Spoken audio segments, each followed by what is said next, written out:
This is a fan project. All material used are properties of their respective owners. I claim no ownership. Please do like, comment, and subscribe. Thank you and enjoy the video. Hi everyone, Drasters here. So, Boonboomger has ended its run. The Boom Boom has finally stopped. It is a sad day indeed. So, to celebrate the Boonboomger's run, this video will be my review for BakuageSentaiBoonboomger. Also, there will be spoilers. So yeah, let's get cranking, shall we? So I'm going to start off with the music for the show. Notably, the opening first. Don't stop the boom boom. Don't stop boom boom. Don't stop the boom boom. God, people. That music, that opening, is catchy as fuck. That music set the tone for the whole year it ran. Also, the opening got changing visuals. Updated visuals that shows it got multiple versions. That shows the state of the team in the current episode. So there is one nitpick, like, I'd say, yeah, it's more of a nitpick I have with the opening. I do think they shouldn't have used the opening for maybe like the final 3 of the show, like final 3 episodes of the show. Like, they could have filled that space with more content and elevated even more. Yeah, the music is good. The opening is good. It's catchy. As for the ending, it's a dance ending. It's not really my cup of tea, so there's not much to say about that. But I will say 3 things at least about it. 1, I do appreciate that they put traffic safety PSAs in it so that children can learn about traffic safety. I mean, that's good. I do appreciate what they're doing. 2nd, they kind of ham-fisted Sakito, Bune and Violet, in the ED and Bune D to an extent. Yeah, in Bune D. What I mean by that is, like, there was no effort putting them in the opening visuals. They weren't put in. They weren't added neatly or even cohesively in the ED visuals. They didn't have. Why do I mean that? They didn't have enough effort to reshoot a new dance with Sakito and Bune in it. Instead, they just filmed them separately and just slap them in a literal bubble and put it in the dance opening. Now, why does this bug me, you might say? It's just a dance opening. And yes, it's a dance opening, but at first, I didn't pay much attention to it at all. I just want to see the PSA for a few episodes, and then, yeah, skip the ending. But then, I watched Sakito's addition to the ED, and then the movie happened. But then the movie happened. They shot an updated version of the ED, of the dance ED, with Sakito and Byundi in one scene, in the same scene, not edited in, dancing to the song with the main team. And they did not bother to edit and reuse it for the show. At least edit it and put it in the show, like everything when they're dancing. Put that scene with Sakito in it. Obviously, I was annoyed, pissed. I was kind of fuming when I saw that. Finally, like pretty ending, ED. They really should have stopped using the ED after, spoilers, Bundorio died. Like they didn't use the ending on the episode when it happened, when he died. But I would have preferred it more if they stick to their guns and stick to it. Like, forgo the ending ED altogether. Set the tone. It could have given the final arc a bit more weight to it. They could have improved on everything if you stopped using the ED and the OP. It gave more time for you to add more content. But let's move on to the story, shall we? So, how did I enjoy this show's story? They did not stop. They did not stop the Boom Boom. The streak continues. We are 4 for 4. 5 if you're counting Kira Major. Boonboomger continues the streak of peak that Sentai has been on for the last 4 or 5 years. Damn, what a time it is. Sentai has been on a run. Damn. This show is great. I enjoyed this show very much. Though granted, not as much as King Oger, because let's face it, that show was just built different. And Don Brothers.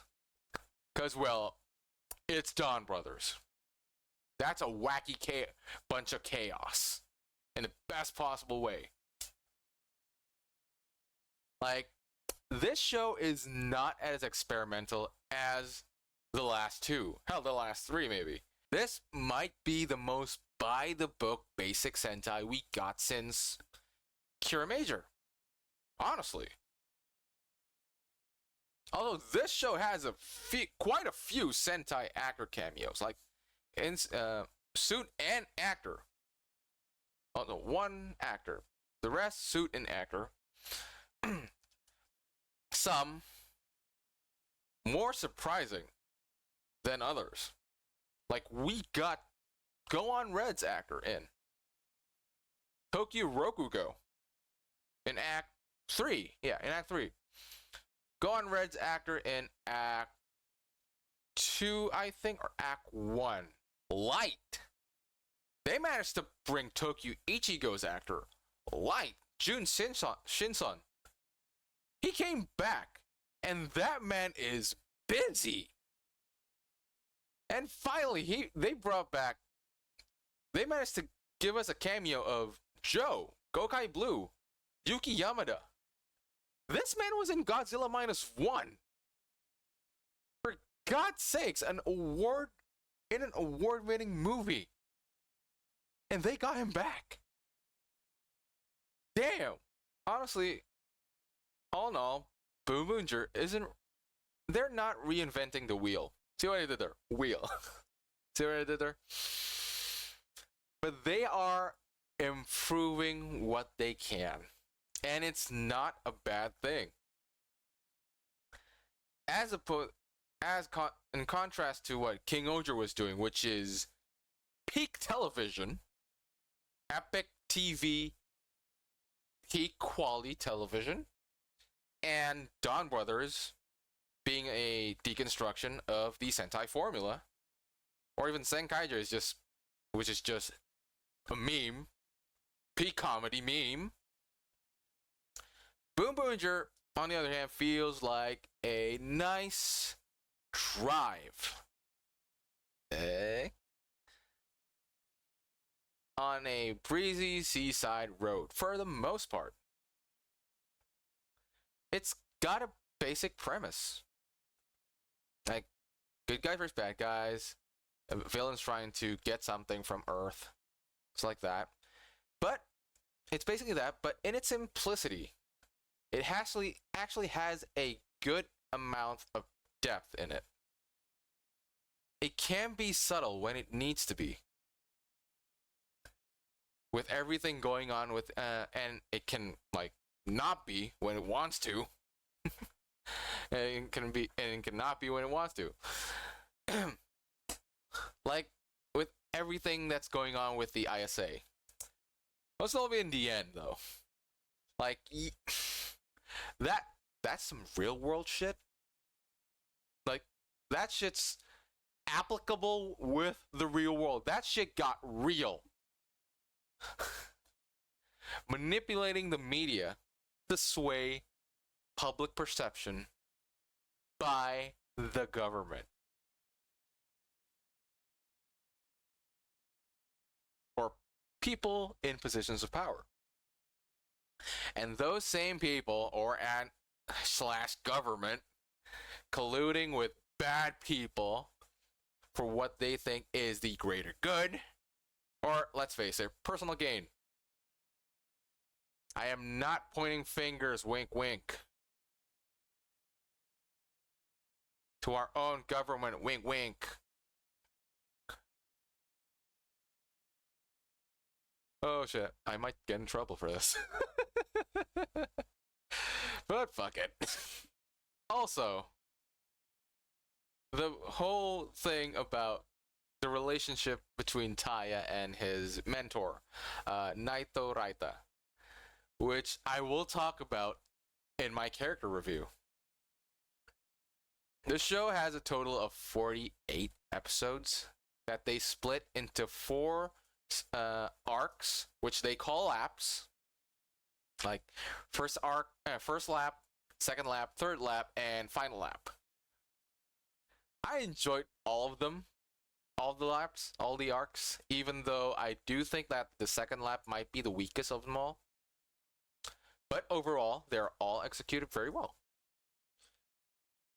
Even though, like, personally, I wholeheartedly think that they could have added maybe another 2 episodes, like make it an even 50, just to wrap everything a bit more neatly. They could have improved the whole thing with Chashiro's betrayal arc, and maybe just a bit more development on Spindle, aka not Michael Jackson, and his right-hand man, Grant's. Yeah. But the main draw of this show, the main thing that caught me, that gripped me from this show, are the characters. So, let's get into them, shall we? Almost every important character in this show was well written. And I love most of them. With a few exceptions. Well, it might be more of a nitpick. So let's start with the Boonboomger first. Boon Red, Taya Hando. He is a great red. Very calm, very cool, very collected. Yeah, he's a chill guy. He's a great red. Again, great red. He knows what he wants and how to do it. He knows how to motivate people. He's definitely the leader of the team. He was genuinely there to help people. He wants to deliver happiness and smiles to people. That's his whole thing. Because let's face it, how he is portrayed in the show, the man's Tony Stark, or Batman, Bruce Wayne. He's Sentai's Iron Man. I think he's more Iron Man than Batman, but he's Bruce Wayne. How he deals with shit is Bruce Wayne. Bruce Wayne, it's kind of like a Bruce Wayne or Tony Stark shit. Like I said in my first impression video, he wants to trap the monster inside a trash can, so he bought like a junkyard to do it. He used Genba to do it. Yeah. It's basically if Tony Stark or Bruce Wayne owns a super FedEx or DHL service. Yeah, that's Taya. His relationship with his mentor, Naito Raita, is such an interesting one. And it connects with the reasoning on why he does what he does. And why he is like that. Which is a great scene that they don't overplay it. And it's pretty dark. Where basically, as a child, Aya witnessed goddamn child abuse. He witnessed a child being abused. He heard a child scream. His next door neighbor scream, and he kept them up each night. And they finally told his parents, I think, called the authorities. Which is freaking wild. For a kid's show. I mean, granted, they never showed what kind of abuse the kid got. His neighbor got. But you can imagine, based on what Ty described. I think it was like how he said it. When he saw the inside of that room, when the police came in, it was a world devoid of love. And that got the imagination running. That shit's grim. And then him being mentored, taken in under the wing of Naito Raita to essentially take over his company. And then after it's revealed that his mentor is actually the villain, one of the villains, and Naito explained that he was actually grooming Taya to take over his company to be the villain. And the fact that Taya has the capacity and the mental conviction to go the opposite route and be a hero is nothing short of a miracle. Props to his actor, man. Let me check. His name is Haruhi Iuchi? Yeah, that man can act. I hope he'll have a good acting career after this. Well, honestly, I hope all of them have great acting careers after it because they all deserve it. But damn. And the final arc, when he basically crashes out when Bundorio dies. Oh god. That is... his actor did a good job. But moving on to Boon Blue. Ishiro Meita, or as we like to call him, Chashiro. A spy. An information broker. Taya's right-hand man. And let's face it, I mean, the fans are all calling it, even. I mean, yeah, let's face it. His boyfriend. I enjoy him a lot. Yeah, I enjoyed him. He comes from a long family of spies. Like, okay, this was not, like, explained in the show, I think, but there's a supplemental material in the form of a manga. It's basically how Taya met Ishiro. hashtag or slash how I met your dad. Yeah, from that we're shown that he came from a long line of spies, a family of spies. Before meeting Taya, he worked with the ISA and was hired by the ISA to infiltrate Taya's compound, Taya's house, after Taya met Bundorio. And then meeting Taya and getting charmed by Taya. Yeah, he got charmed. This man is loyal to Taya. So we know for a fact during his betrayal arc, betrayal, that he will never really betray Taya because he loved his man. He will do anything for that man. The only wrench in that act was Bundorio getting killed. All of them did not expect, even Ishiro did not expect Bundorio to be killed. When that actually happens, Ishiro did not want to go near Taya because he knows he's going to see his husbando hurting. And that will cause him pain. He shows up later on to give like the marriage proposal to the team. Set off the finale. Oh god. I do understand the complaints people had about his character in the final arc. That's why I said that the show could have used another 2 episode. 3 might also be good, but yeah, I'm sticking with 2 just to make it an even 50. Just to flesh it out even more, like reveal, like put in like kind of Ocean 11 style set, reveal like what Ishiro was doing, even though it's implied what he was doing. They are implying what Chashiro was doing every time when he betrayed the team. Like the ISA took out the Boom Boom cars, took over the Boom Boom cars. Yeah, Chashiro's on it. He put in a back door inside of the back door. ISA is working with Spindle. He's trying to find a way to defeat Spindle. Meantime, I get what they're doing. I get what they're playing at, but I just think that they could have used a bit more episode to flesh it out and to end it in a bit more in a neatly manner.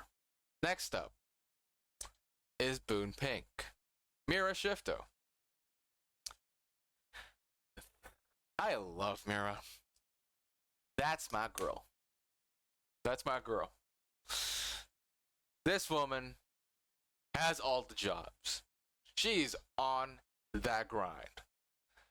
She's kinda our POV character for the most part, but not to the extent like, say, Oni's sister, because let's face it, she's actually the protagonist of that show.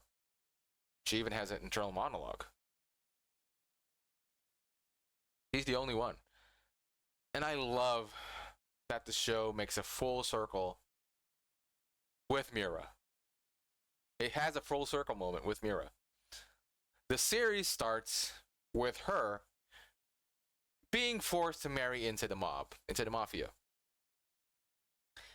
And we end the show with her marrying into the space mafia. But this time around, instead of being forced into it, she takes control of the wheel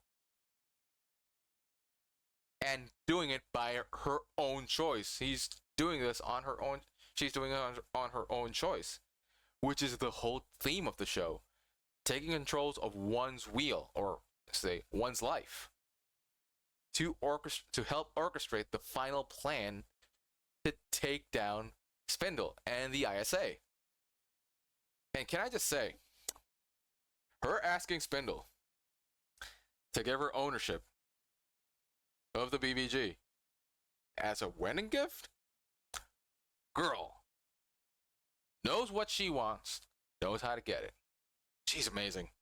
She's amazing. Boon Black. Joe Axe. Joe. He's really the heart of the Boonboomgers. He really is. This man. This precious man. This man is such a good bean. He's such a good bean.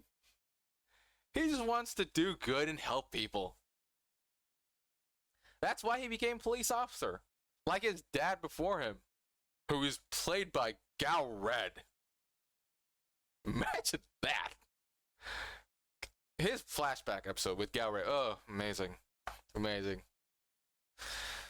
Him being a police officer is such an important character trait to him. It's such a core character trait. So when that character trait got rocked to the core in the final arc, he actually chose to quit the police force. And that was such a great, huge change in his character. He was so disillusioned with what the police's role in the final arc. Essentially, the police is just following the order of the people in power. They're just enforcing the rule of the people in power. They don't have the capacity to change. They don't either they don't want to change or it's too hard to change.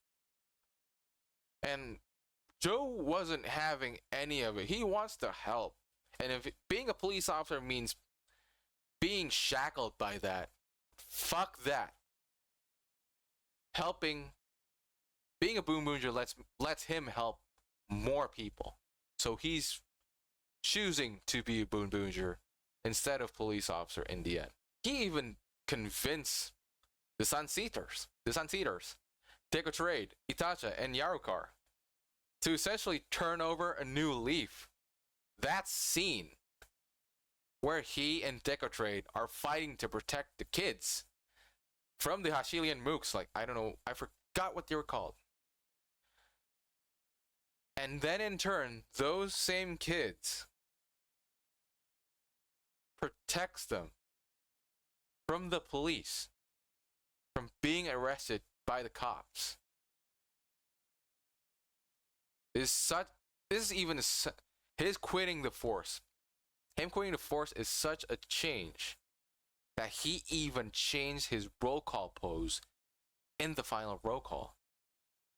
Usually, his final roll call ends with a salute because he's a police officer. But in the final helmetless roll call, he's not a police officer anymore. So he opts for a more like hero pose.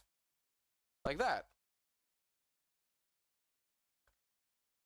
He's now identifying more as a Boonboomger than a police officer or an officer of the law, or he's a hero. He's a good bean, okay? He's a dork. He's a muscle-bound dork, and I love him. And then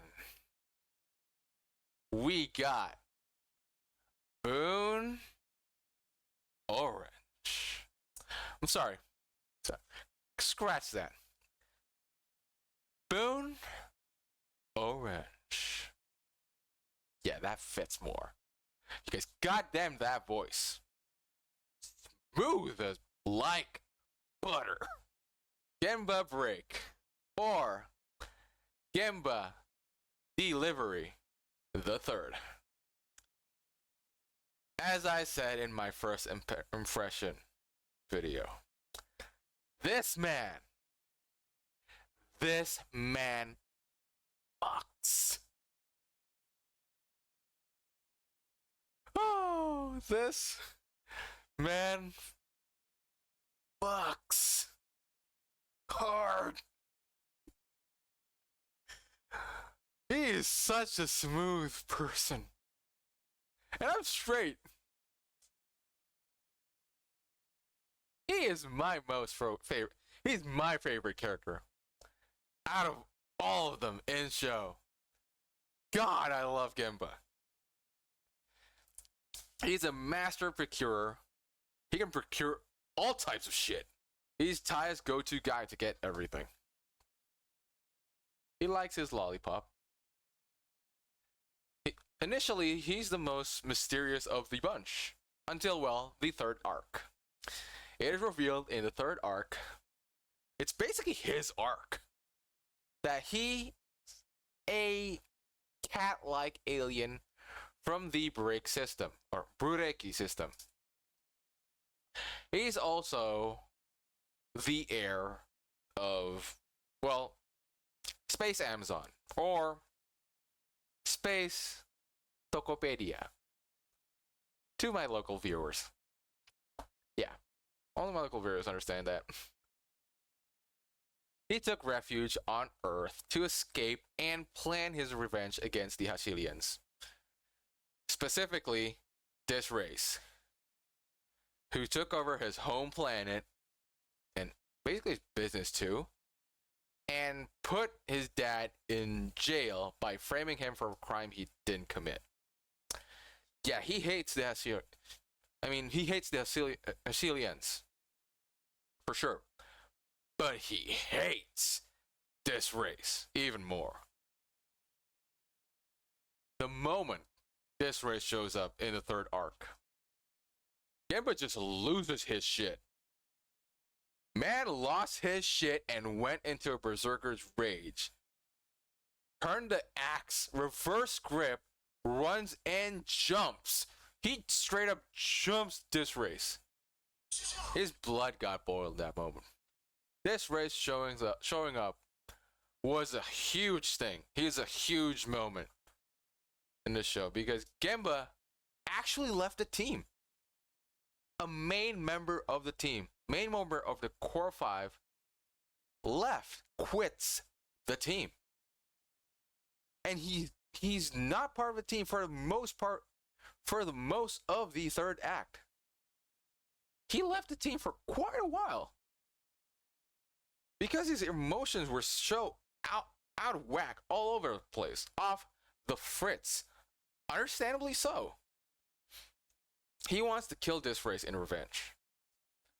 But in the same time, he does not want to drag the team down with him on this path. So he goes rogue and quits the team. And during that time, he never really interacted with the Boonboomgers, with the exception of Sakito, Violet, and, well, Tokyo Rokugo. Yeah, he shows up. Also, Orange and Orange. Nice callback. His character development, leaving the team, processing his emotions, his thoughts, and finally rejoining the team, having him being the one to use the champion power-up, not Taya, him, to kill this race, was all perfectly executed. It was such a catharsis seeing him beat this race. Because seeing him, like, he's usually the most, like, before Act 3, we know he's the most calm, collected person aside from, like, Ishiro, Chashiro, and Taya. Those three are a cool bunch. And then there's Mira and Joe share a brain cell. Seeing Genba like this in third arc is just pain. And having him finally rejoin the team is such a joy to see. When he holds the champion jacket in the base, Shirabi told him they made this with you still included because in their hearts, you haven't quit yet. You're still part of the family. That got me. And then there's Boon Violet, our sixth ranger, Homura Sakito. I like Sakito, but honestly, out of all the Boonboomgers, he's the lowest ranked in my book. But it's not really it's not really his fault or the actor's fault on that part, honestly. The writers just doesn't know how to do with him, what to do with him most of the time. Yeah. He doesn't have that much stuff to do.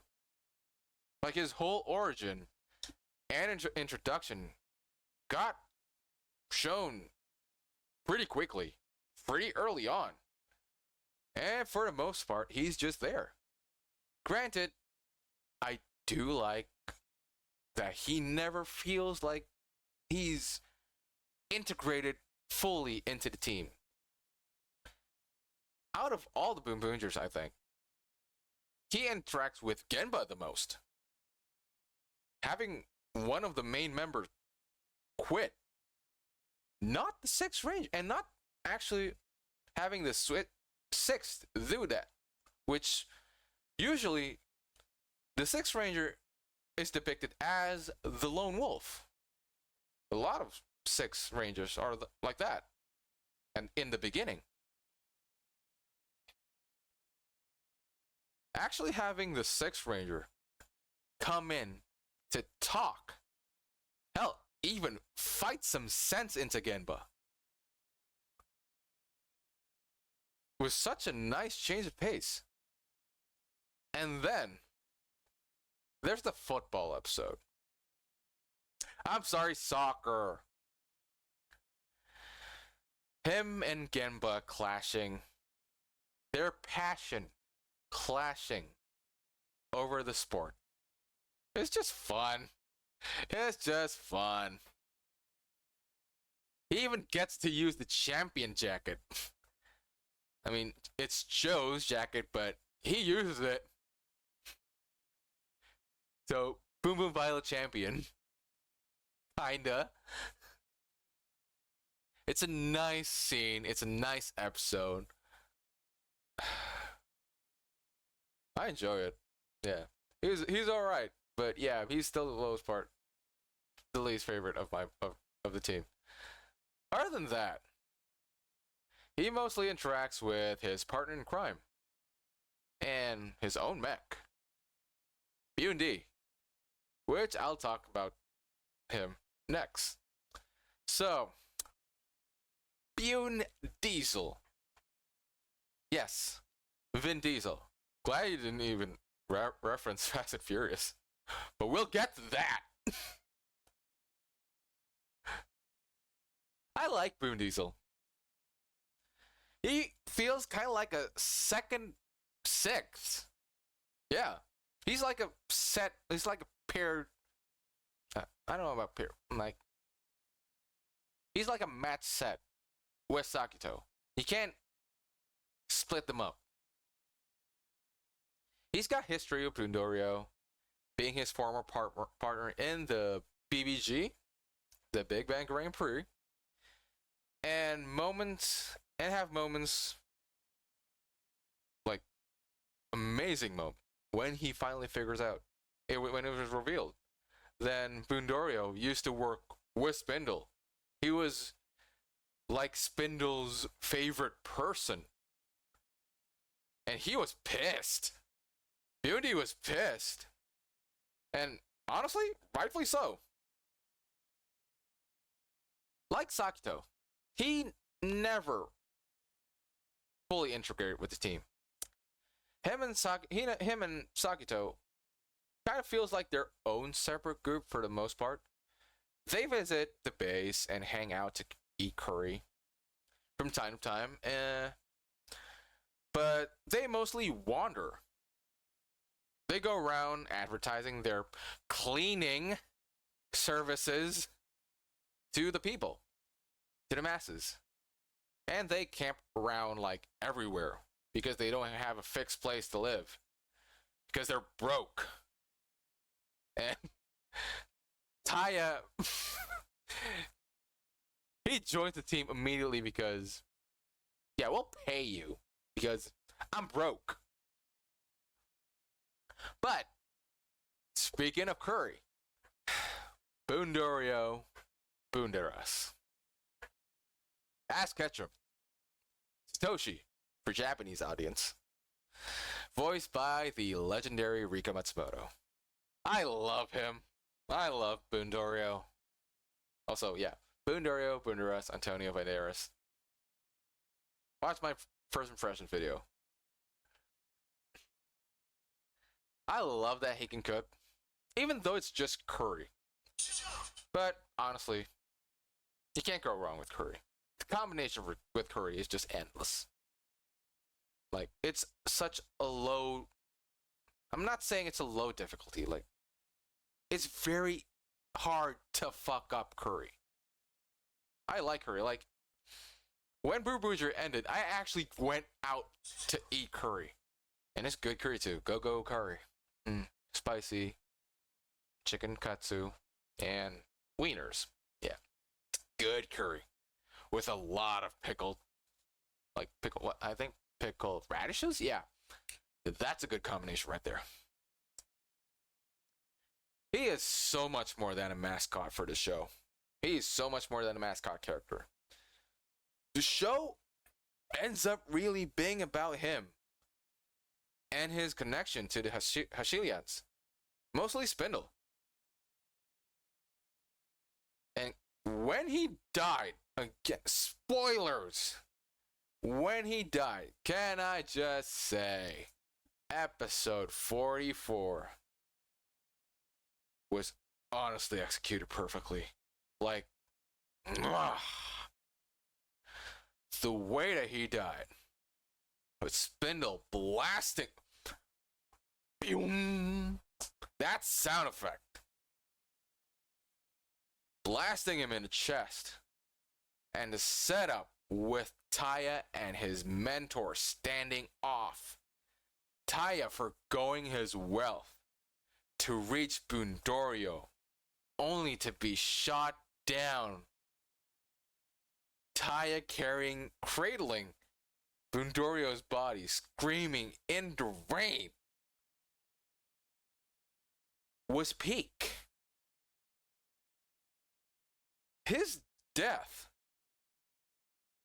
has a huge impact to the story. And what I appreciate the most from all of this, is they took their time with it. They let Boondorio's death marinate in. Have the characters process through it. Mostly Taya. In an understandable pace. They didn't go the usual Toku route when they immediately revive him the next episode stronger than before. No, they didn't do that. They respected it. Let it play out.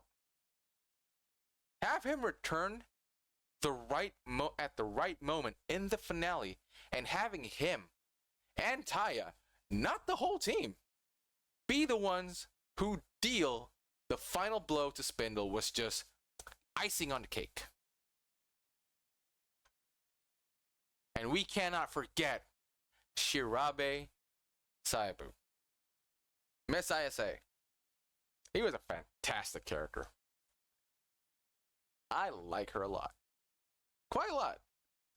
She initially comes in like very serious and strict as the special investigator from the ISA that investigates the Ashilians and Boonboomger.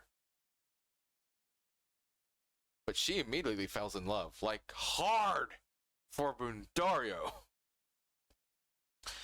She does so much for the team.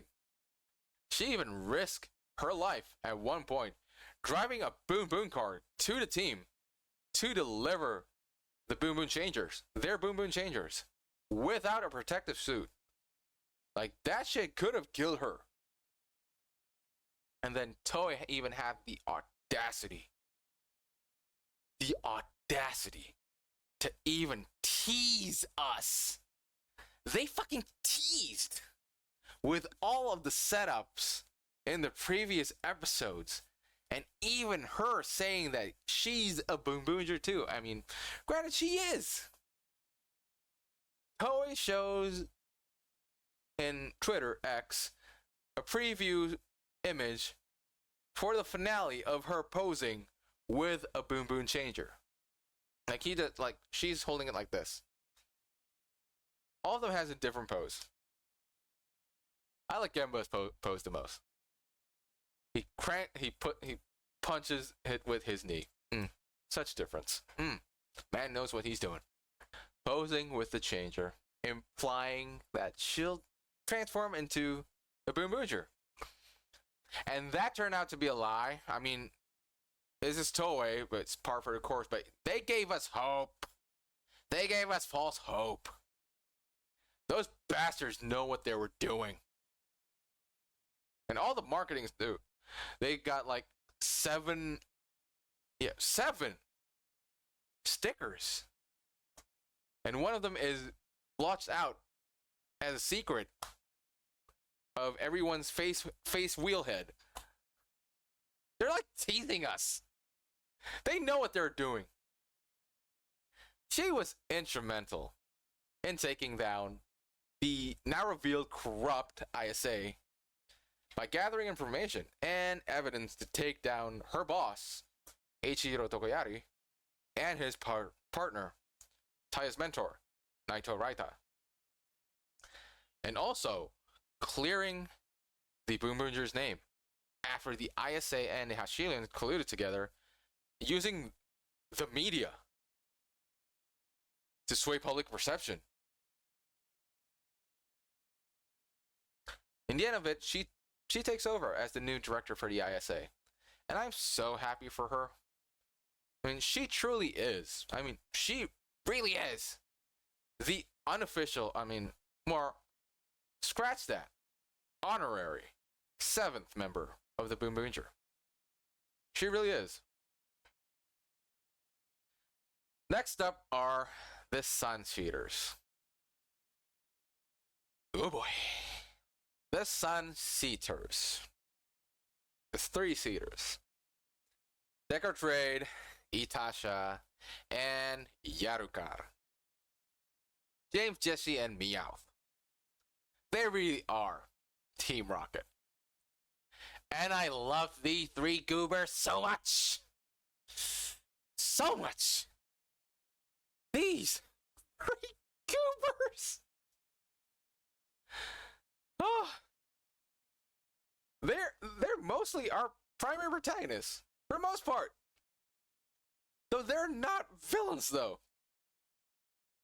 They're not the villains of the show. They're antagonists, sure, but they're not the villains. They are so incompetent and always messes everything up. Whatever they do, they mess every shit up. Their whole thing is coming up with new schemes, monsters in this case, on how to get Pikachu. In this case, gasoline. They're such a comedic trio. They're written so well, and I love them. And I love them. Peak comedy. Peak comedy. Everything they do is peak comedy. Like they would occasionally just accept shit when it goes wrong, and it's always to great comedic and it's always a great comedic moment. For example, like one of the few times when they got defeated in the Boom Boom Killer Robo, they just took it so nonchalantly. Like, yeah, yes, Team Rocket blasting off again. So what's for dinner? They're just so used to being shit on, and it's peak comedy. It's peak comedy. Also, again, they're written so well. I love their character arc and their relationship with their boss, their mentor, Mad Rex, and what the Hashilians did to them, and figuring out what they did to Mad Rex. They respected and love Mad Rex so much that the reveal of what this race did to him was enough to make them turn heel, turn on this race, and help the Boonboomgers defeat the Hashilians. He even did commentary on the final battle. And the way they made the heel turn makes so much sense. because they never really kill people. They never, there was never gonna cause any actual harm. They're just gonna do some heavy mischief to get gasoline. Everything they do was for comedic effect. I'm glad they survived at the end. They're trying to find a new purpose in space and in life. God, I love these goobers so much. I hope that they're back for the crossover with King Oger. Yeah, that got revealed. Now, on to the actual villains of the show. First off, let's start with the naming conventions. The Boonboomger have names referencing cars, car parts, or aspects of cars, in the case of Sakito. While the villains themselves have names referencing movies, in the case of Hashilians, and TV shows, in the case of the ISA's part. TV shows and movies that is about cars or have iconic vehicles in them. So, like, Mad Rex is Mad Max. Cannonball Run, Burt Reynolds, yeah. This Race, Death Race, Grant's Risk, Gran Turismo, and Waruido Spindo. Wild Speed, for those who do not know what that means, Wild Speed is what they call the Fast and Furious franchise in Japan. And then for the ISA, the main head of the ISA, Eiichiro Tokoyari. It's like a anagram, like rearrange that letter, and it's basically the A-Team. Because the A-Team's notable vehicle is their Jeep. And then Naito Raita, Knight Rider, Kit, the car. And then Eiichiro Tokoyari's assistant, who ends up actually being a double agent and actually helps Shirabe taking down the ISA. Miami Vice, or obviously Miami Vice, the car from Miami Vice. Yes. Let's start with Mad Rex first. He is the one that recruited the down on their luck, the Sun Seizers, into the Hashilians. They are forever grateful to him and is loyal to Mad Rex because of it. Mad Rex overall just wants to have a good time. He just wants the thrill of a fight. He just wants a good fight. He's quite simple. He's quite honorable to a certain extent and actually cares for his Sun Seeders' well-being. He died fighting against Boonboomger, only to be revived as Mad Rex Mad Rex Fury Road by this race as kind of an undead puppet. Initially, he lost his memory. He doesn't have his memories upon resurrection, but eventually gets it back after a fight and decides to hide from the Sun Seizers. He doesn't want to give them, like, hope. This race also modifies him. So if he ever dies again, he's going to explode into a big boom. That'll take the whole city, whole city. Which in turn will get a lot of gasoline out of it. Speaking of gasoline, just a bit of tangent. Gasoline is the main resource the Hashilians are trying to get. It's basically like a gasoline made out of people's, like, misery. So yeah, blowing up the world will do that.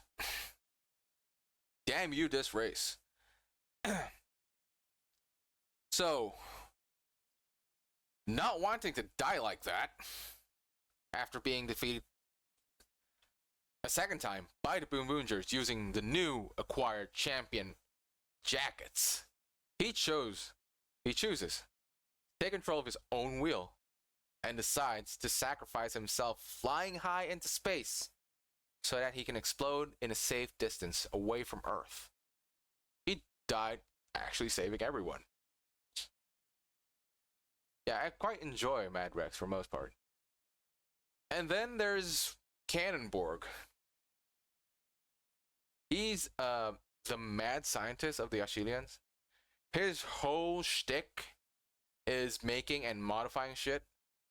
Honestly, this motherfucker is basically just set up. Yeah, this motherfucker is basically just set up.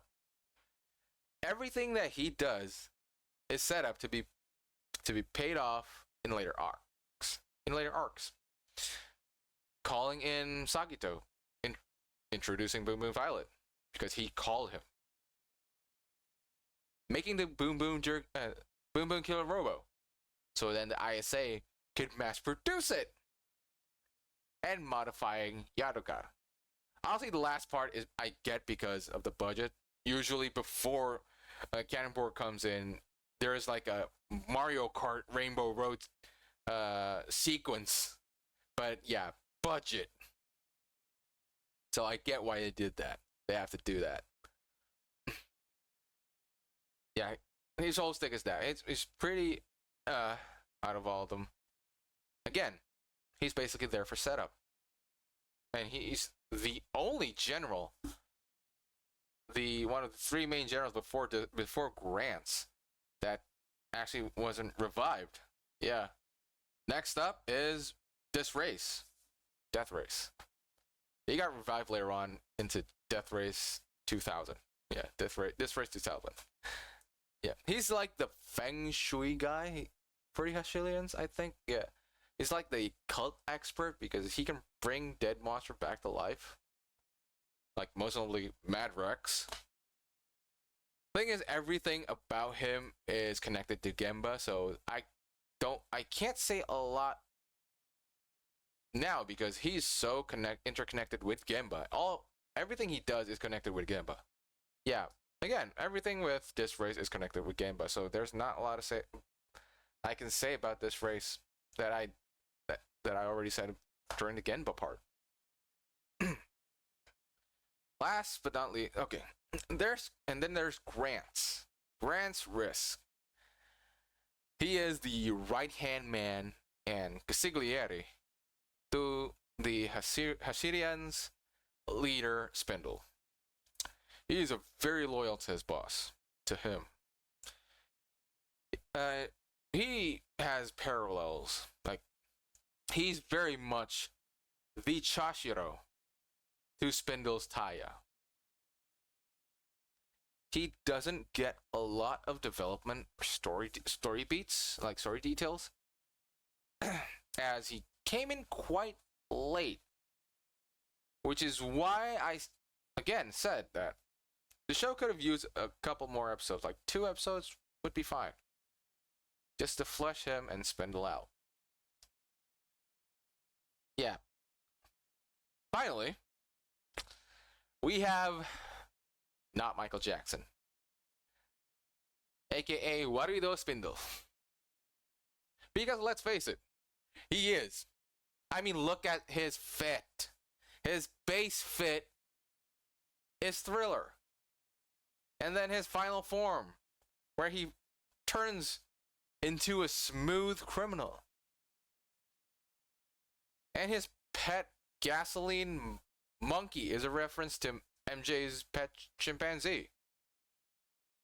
Honestly, if he started leaning, hell, if he starts moonwalking to rub it in the Boonboomger's face when he finally killed Boondorio, I might have just lost my shit. He didn't do that, but if he did, I would have lost my shit. Because, god damn! Overall, I like Spindle as a villain. Even though he doesn't get a lot of development, he's fun to watch. He's obsessed with Boondorio. to a certain creepy level. A bit like there's some creepy scenes. He's kind of like again with the parallel. He's kind of like a darker, a bad version of Taya, to a certain degree. And I like how he was defeated. Honestly, he pretty much died on his own terms. The Boonboomgers defeated him. Taya and Bundorio dealt a near fatal blow to him. But in the end, they still want him to be arrested and face justice. But Spindle, on the other hand, is like, nah, I'm better off dead. Peace. And turns to dust. And the show ends with the team finally entering the BBG. And also helping other planets recover from the Ashilians' rule. Previously, they can't enter the BBG because it was revealed that the BBG was actually owned by Spindle. But Mira now owns the BBG because Spindle gave it to her as a wedding present before the ink even dries, before he even puts the ring on. Spindle. Classic marriage. Committing too soon. Finally wearing their racing team uniforms that was teased and promos and marketing since the second arc. Hell, even Sakito got one. Where was his jacket? And Sakito hanging back on Earth to take over for his team while they race in the BBG. And Shirabe, as I said before, is promoted to as the new director of the ISA. So, now, you might see that I'm forgetting about two important characters, like the ISA. Naito Raita and Tokiari Eiichiro. I'm not going to say a lot about Naito Raita because he's so integrated with Taya. But his reveal as a villain and his speech basically shocked that Taya actually chose the road of a hero instead of a villain. He was grooming him to be a villain.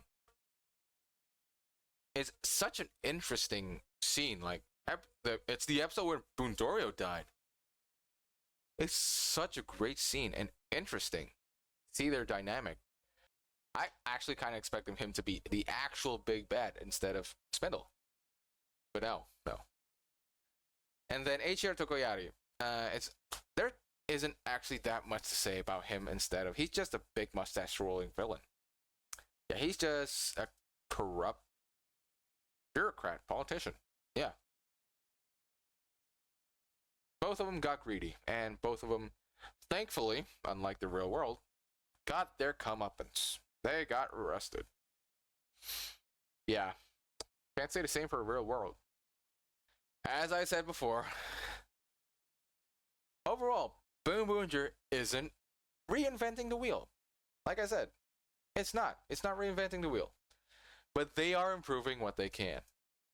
They stick to their strength, and it paid off. It's a great series. And it continues the string of peak Sentai. It continues the streak that have been going on for the past 4 to 5 years. And I hope that Ghost-User will do the same. So, yeah. That's it for my review for BakuageSentaiBoonboomger. How did y'all like the show? Did you like it? Did you not like it? Tell me in the comments below. I would love to know. Honestly, I would love to know. As always, thank you for watching. Please do like, comment, and subscribe. Every little bit is appreciated. Stay tuned for the next video. thank you for watching. Again, I'm Pandora Asterisk, and I'm signing off. Bye.